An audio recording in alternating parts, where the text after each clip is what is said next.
அவரு அதான் மேல்முறையீடு பண்ணியிருப்பாரு. ஜாமீன் கேட்டிருப்பாரு. குடுத்துருக்காங்க.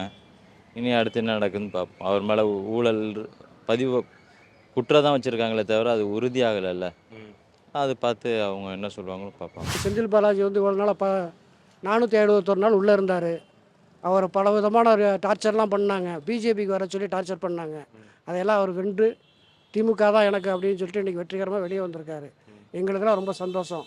அவருக்கு இன்னும் உச்சபட்ச உயர் பதவி அவருக்கு காத்துக்கிட்டு இருக்கு. தப்புன்னு சொல்ல முடியாது. கோர்ட்லேயே கொடுத்த பிறகு நம்ம தப்புன்னு சொல்ல முடியாது. அதை பற்றி சுப்ரீம் கோர்ட் கொடுத்ததா? சுப்ரீம் கோர்ட்டு கொடுத்து நம்ம அதுக்கு தீர்ப்பு சொல்ல முடியுமா?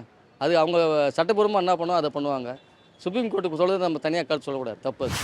மத்திய அரசாங்கம் வேணும்னே அரசியல் காரணத்துக்காக எதிர்க்கட்சிகள் இது மாதிரி கைது செய்து இருக்கலாம் அது மாதிரி கூட இருக்கலாம், மிரட்டுறதுக்காக இருக்கலாம். வேணும்னே அரசியல் காரணத்துக்காக இந்த மாதிரி எதிர்க்கட்சிகளை அரெஸ்ட் பண்ணுதுன்னு நினைக்கிறீங்களா நீங்கள்? ஆமாம், உண்மைதான் அது. ஏன் அப்படி நினைக்கிறீங்க? அவங்க பழிவாங்க உணர்ச்சியை செய்கிறாங்க.